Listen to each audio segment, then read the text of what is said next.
Bismillahirrahmanirrahim. Assalamualaikum warahmatullahi wabarakatuh. Alhamdulillahil qail la in syakartum la azidannakum wa la in kafartum inna adzabil lasyadid. Asyhadu an la ilaha illallah wa asyhadu anna muhammadar rasul. Allahumma salli wa sallim ala sayyidina Muhammadin wa ala alihi wa sahbihi ajmain, amma ba'd. Adik-adikku sekalian, anak-anakku sekalian, alhamdulillah, puji syukur kita panjatkan kehadirat Allah Subhanahu wa taala, Tuhan yang senantiasa melimpahkan rahmat dan karunia-Nya sehingga kita masih diberi kesehatan, kekuatan iman dan Islam, sehingga kita dapat menjalankan aktivitas kita sebagai hamba Allah, sebagai seorang muslim dalam melaksanakan ibadah, baik ibadah maddah maupun ibadah khassah, khususnya di bulan Ramadan ini. Adik-adikku sekalian, pada pertemuan sesi kedua ini adalah lanjutan dari perkuliahan kita melalui video pembelajaran dengan tema atau judul prinsip-prinsip manajemen sekolah yang kita kenal dengan MBS. Ya. Dalam mengelola sekolah, manajemen bersekolah, ada 5 prinsip yang perlu kita pahami. Yang pertama adalah otonomi penyelenggaraan sekolah. Ya, yang kedua, kerjasama atau kemitraan dalam menyelenggarakan sekolah. Yang ketiga, partisipasi stakeholder dalam manajemen berbasis sekolah.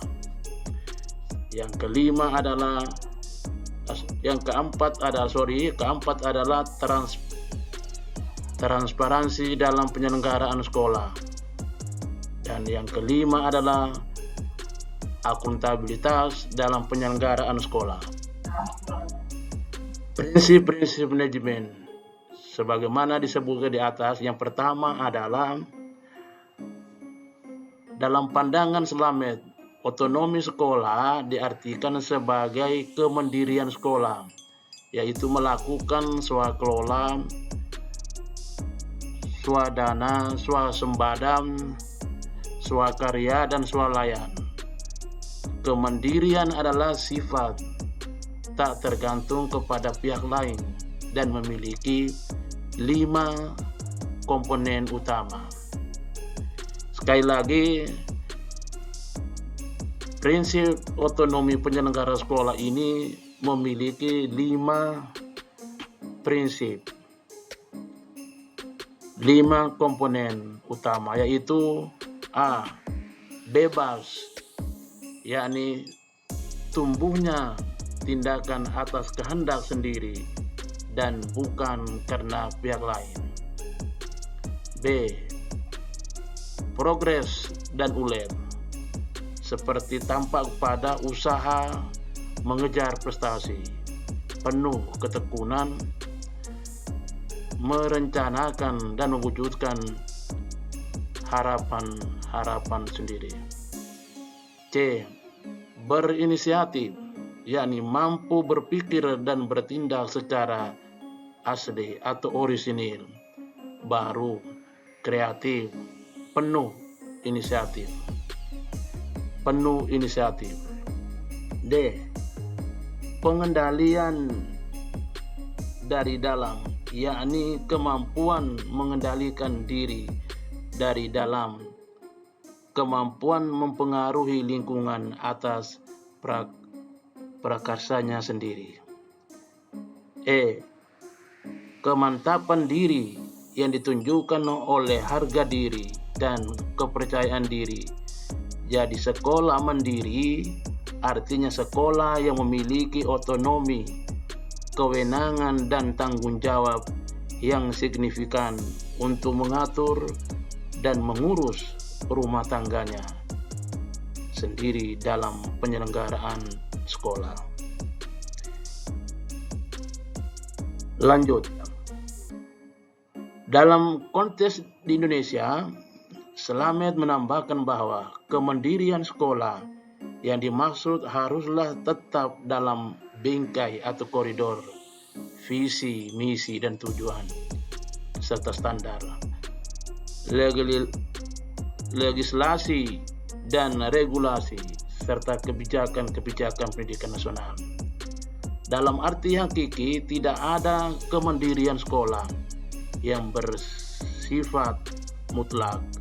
Di samping itu, otonomi manajemen sekolah dapat diartikan sebagai kemandirian pengelolaan urusan-urusan sekolah berdasar pada kemampuan, kebutuhan, dan karakteristik yang dimiliki oleh sekolah, tetapi tetap dalam sistem pendidikan nasional.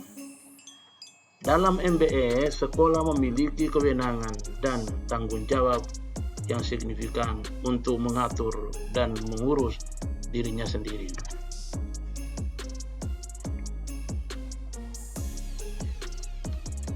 Kemandirian setiap suatu pendidikan adalah salah satu sasaran dari kebijakan desentralisasi pendidikan, sehingga sekolah-sekolah menjadi lembaga yang otonom dengan sendirinya. Namun demikian, pergeseran menuju sekolah-sekolah yang otonom adalah jalan panjang, sehingga memerlukan berbagai kajian serta perencanaan yang hati-hati dan mendalam. Itu prinsip manajemen bersekolah yang pertama. Yang kedua adalah kerjasama atau kemitraan dalam penyelenggaraan sekolah. Dalam kerjasama kemitraan sekolah ini, kerjasama dan atau kemitraan adalah kesepakatan antara perorangan atau kelompok atau organisasi dengan perorangan, kelompok atau organisasi lainnya untuk melakukan kerjasama yang saling menguntungkan. Terkait dengan manajemen sekolah, kemitraan merupakan bentuk kesepakatan antara sekolah dengan para pemangku kepentingan, dalam hal ini stakeholder sekolah. Kemitraan dilakukan oleh sekolah untuk meningkatkan keterlibatan, kepedulian, kepemilikan, dan dukungan dari masyarakat, terutama dukungan moral, pemikiran, tenaga, material, dan finansial. Kemitraan merupakan kerjasama antara dua orang atau pihak atau lebih untuk mencapai satu tujuan dengan membangun kepercayaan dan hubungan yang saling menguntungkan. Dengan demikian, kemitraan merupakan kesepakatan secara sukarela yang dilaksanakan atas dasar pertimbangan saling percaya dan berbasis saling menguntungkan. Dalam melaksanakan proses kemitraan antara sekolah dengan lembaga lain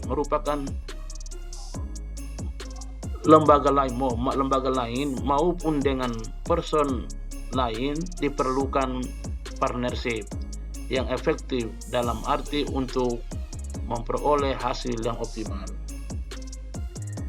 Lanjut, Ben menjelaskan tentang karakteristik kemitraan yang efektif. Dalam kaitan dengan prinsip-prinsip manajemen, Ben menjelaskan tentang karakteristik kemitraan yang efektif. A. Kemitraan dilaksanakan atas dasar kesukarelaan. B. Adanya kesejajaran antara mitra dengan lembaga dalam kekuasaan maupun pertanggungjawaban. C. Mitra memperoleh kesempatan yang sama untuk akses berbagai secara terbuka dalam informasi. D. Semua mitra memperoleh penilaian atau penghargaan sejajar yang adil, meskipun dengan cara yang berbeda. E. Semua mitra memperoleh kesempatan untuk memperbaiki manakala mereka melakukan kesalahan. F. Semua mitra mencari dukungan untuk mendukung kesuksesan mitra yang lain. Inilah 6 prinsip yang menurut BEN dalam kaitan dengan kerjasama atau kemitraan dalam penyelenggaraan sekolah sendiri. Yang ketiga, prinsip-prinsip manajemen berbasis sekolah yang ketiga adalah partisipasi stakeholder dalam manajemen berbasis sekolah. Dalam kaitan pelaksanaan prinsip-prinsip MBS, Slamet berpendapat partisipasi merupakan proses di mana stakeholder terlibat atau aktif dalam mengambil keputusan, pembuatan kebijakan, perencanaan, pelaksanaan, dan pengawasan atau pengevaluasian pendidikan di sekolah. Oleh karena itu, partisipasi dalam manajemen berbasis sekolah bertujuan: 1. Meningkatkan kontribusi.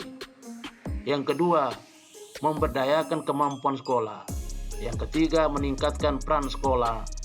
Dan yang keempat, menjamin agar setiap keputusan mencerminkan aspirasi stakeholder. Dan yang kelima, menjadi aspirasi tersebut sebagai panglima sendiri.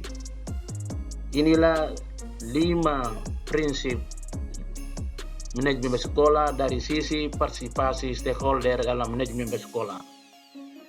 Keempat adalah transparansi dalam penyelenggaraan sekolah. Dalam pandangan Slamet, partisipasi merupakan proses di mana stakeholder terlibat aktif, baik dalam pengambilan keputusan, pembuatan kebijakan, perencanaan, pelaksanaan, dan pengawasan ataupun pengevaluasian pendidikan di sekolah.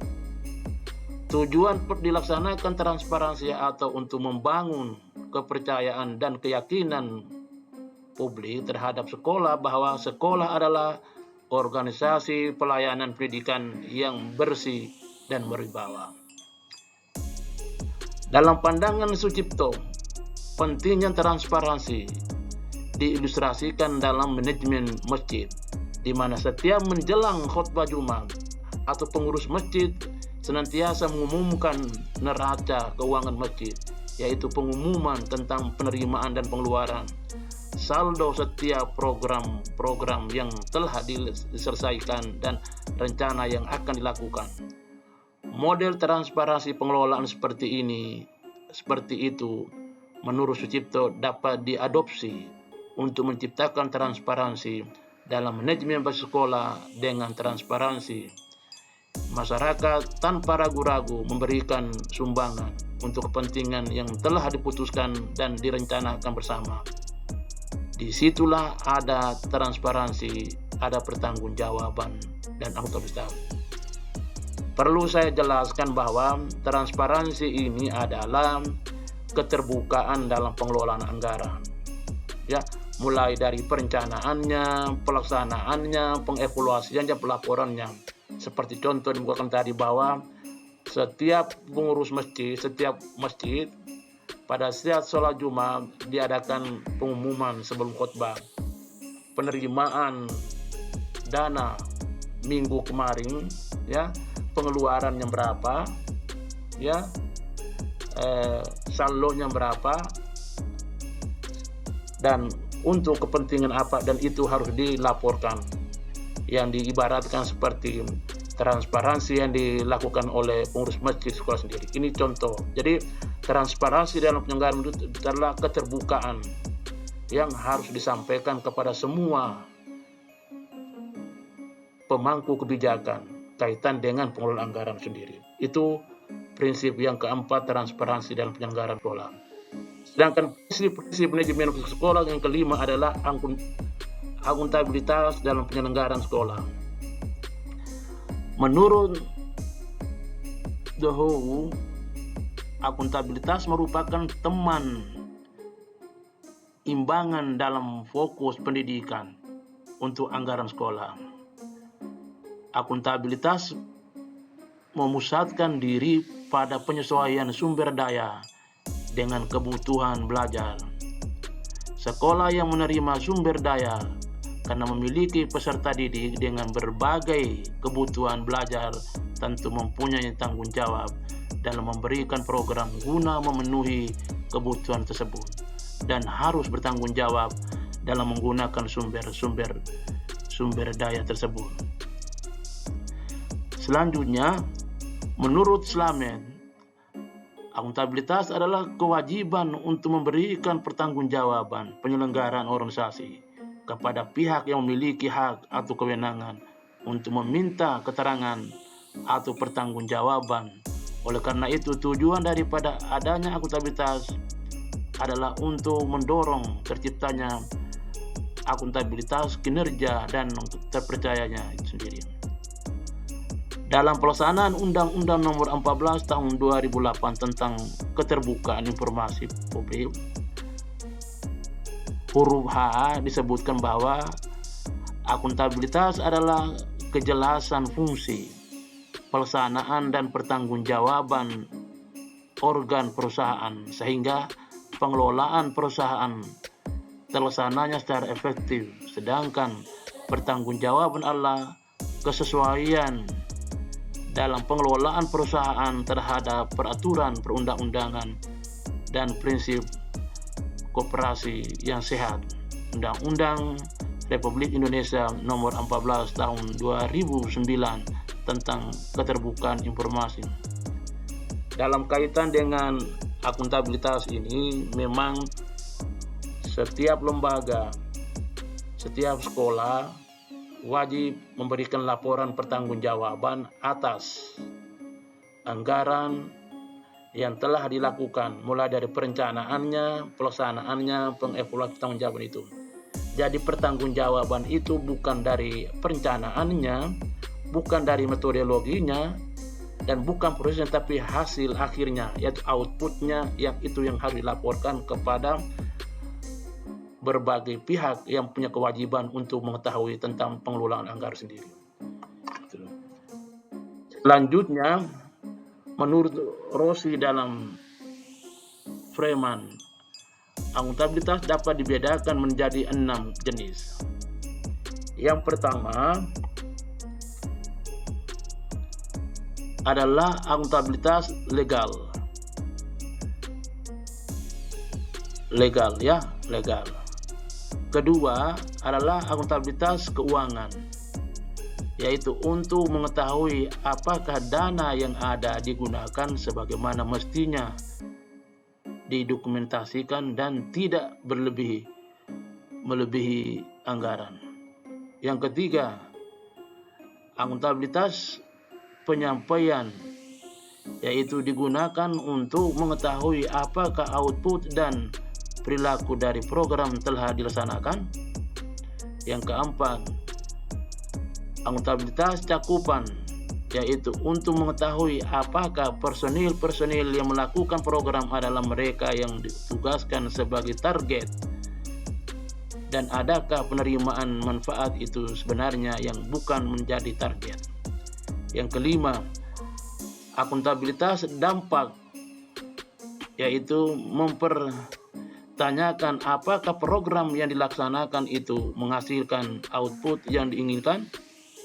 Yang keenam, akuntabilitas efisien, yaitu mengkaitkan dampak dari suatu program dengan biaya yang digunakan.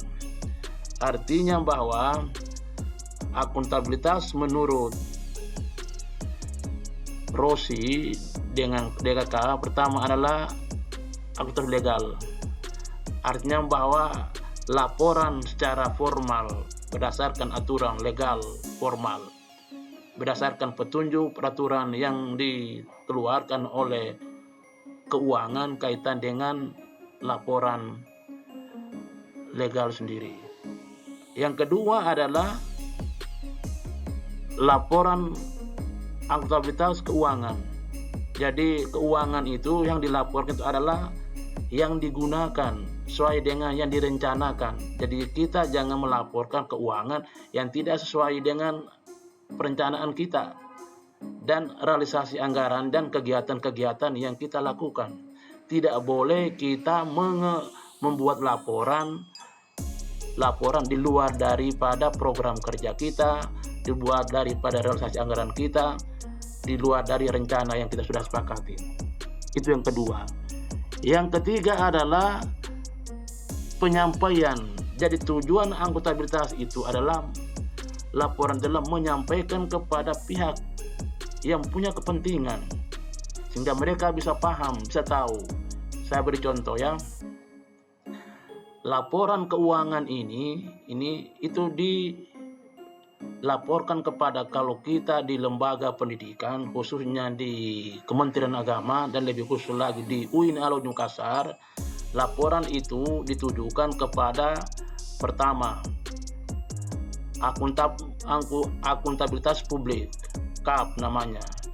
Jadi mereka ini diberikan laporan tanggung jawab, diberikan laporan pertanggungjawaban kita kepada mereka untuk mereka periksa. Namanya akuntabilitas publik. Jadi mereka bisa mengeluarkan opini bahwa pelaksanaan anggaran di lembaga ini sudah berjalan sesuai dengan ketentuan perundang-undangan yang berlaku. Yang kedua, laporan pertanggungjawab keuangan itu diberikan pada Inspektur Jenderal yang di bawah naungan satu departemen dengan lembaga kita. Contoh, kita di Kementerian Agama UIN itu ada Inspektur Jenderal. Itulah kita berikan laporan kepada mereka tentang penggunaan anggaran yang kita lakukan selama 1 semester ataukah 1 tahun. Yang ketiga, laporan keuangan itu diberikan kepada Badan Pemeriksa Keuangan Negara yang sebagai audit keuangan negara yang ditunjuk resmi oleh negara dalam mengaudit, menerima laporan-laporan atas pelaksanaan anggaran yang telah dilakukan oleh lembaga sendiri. Jadi ada 3 poin ini ya. Laporan keuangan, akuntabilitas tadi pertama, akuntabilitas publik ya, KAP.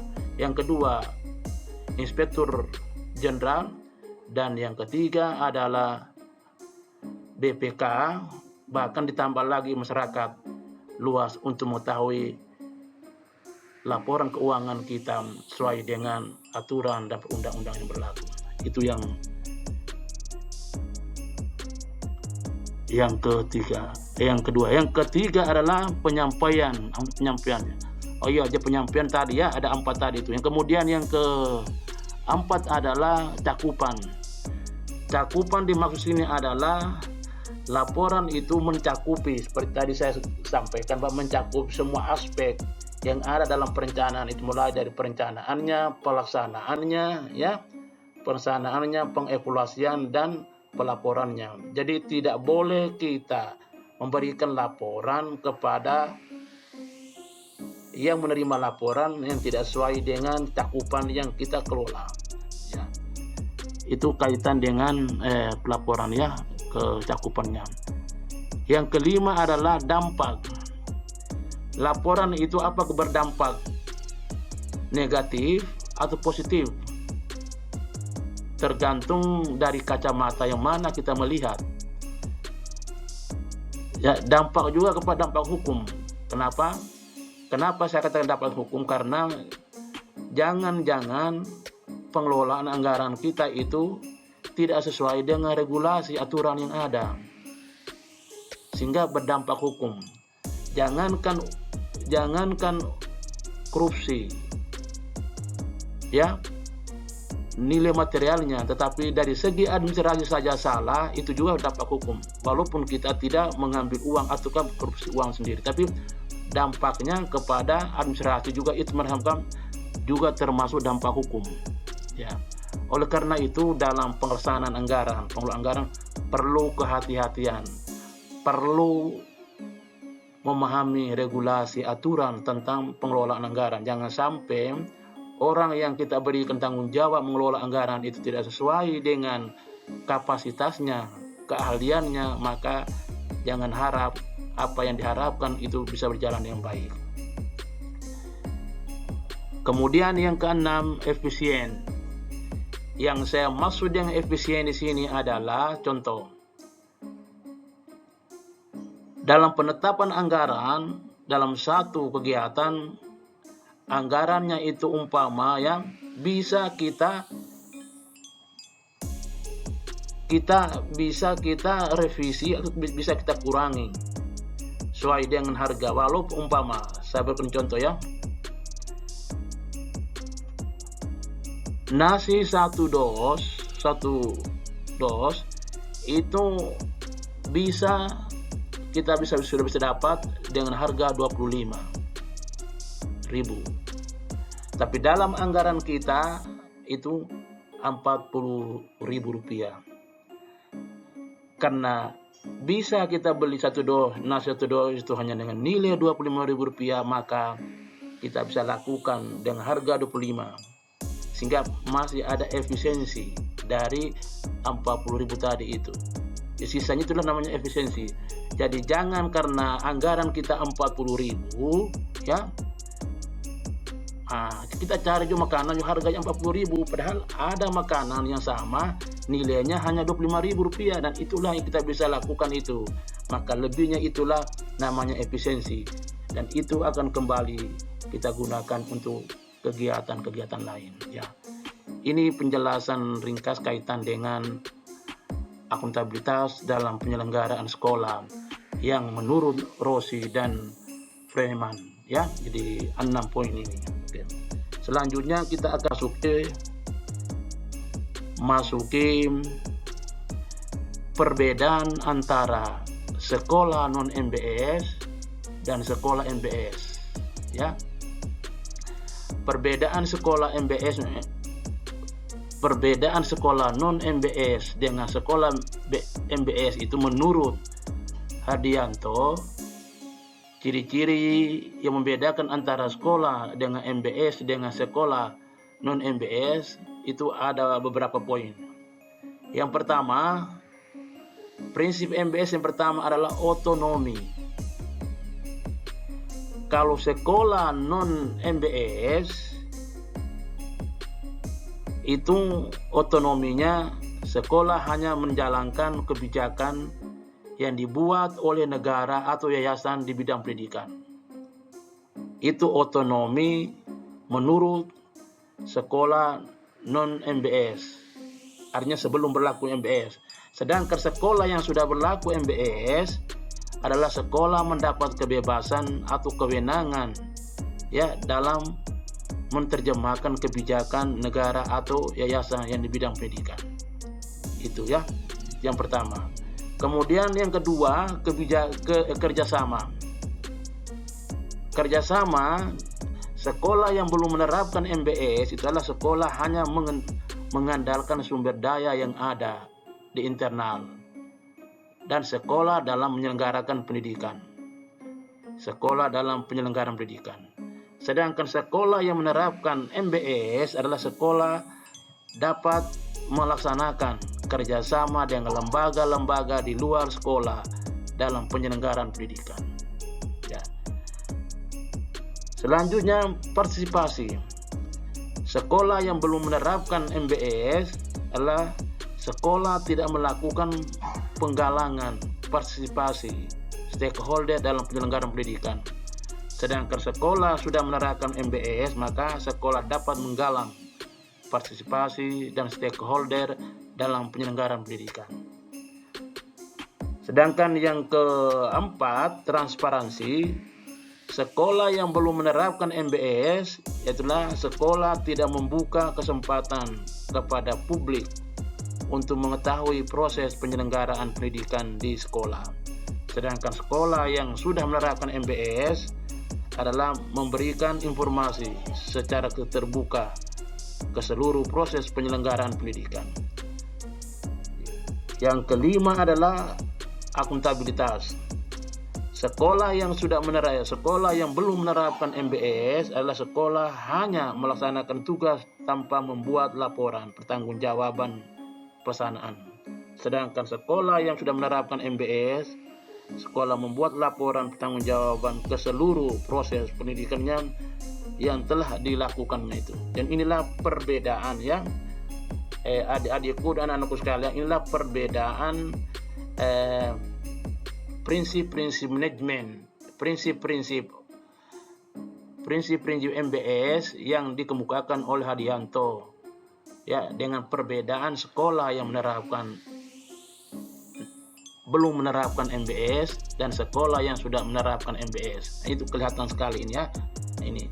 Oleh karena itu harapan kita Dengan adanya penerapan sistem manajemen sekolah ini, maka kewenangan penuh diberikan sekolah, dalam hal ini kepala sekolah, ya, kepala sekolah, guru, siswa dan masyarakat untuk melaksanakan proses pendidikan di sekolah sendiri. Maju mundurnya sekolah, mutu tidaknya sekolah tergantung kepada komponen-komponen yang diberikan kewenangan otonomi daerah sendiri, ya. Oleh karena itu, harapan saya sebagai pengasuh mata kuliah ini kepada anak-anakku sekalian, adik-adik sekalian, bahwa materi prinsip-prinsip ini yang perlu harus kita pahami, ya, kita hayati dalam rangka penerapan di mana kita berada sebagai pelaksana, apakah sebagai kepala sekolah, apakah sebagai guru, ya, dalam rangka penerapan prinsip-prinsip manajemen pada MBS sendiri. Ya, sekali lagi kepada anak-anakku sekalian, adik-adik sekalian, ya, saya berharap sesi kedua dari perkuliahan kita melalui media pembelajaran ini bisa dipahami, bisa dilakukan setelah adik-adikku sekalian mendengar, memahami apa yang telah disajikan tadi. Segeralah membuat resume dan segera akan melaporkan itu, bahwa itu, ya. Jadi sekali lagi atas perhatian adik-adikku sekalian, anakku sekalian, atas perkuliahan kita melalui video pembelajaran ini bisa memberikan dampak positif kepada kita semua dalam melaksanakan materi perkuliahan kita sekalian, ya. Sekali lagi terima kasih banyak atas perhatian sekalian, dan mohon maaf apabila dalam penyajian materi ini ada hal-hal yang tidak berkenan. Sekali lagi saya mohon maaf, ya. Kemudian kalau ada hal-hal yang masih tidak jelas dan mau dipertanyakan, insya Allah kita akan bertemu sesudah Lebaran di kuliah offline, ya. Sekian, billahi taufiq wal hidayah, wassalamualaikum warahmatullahi wabarakatuh.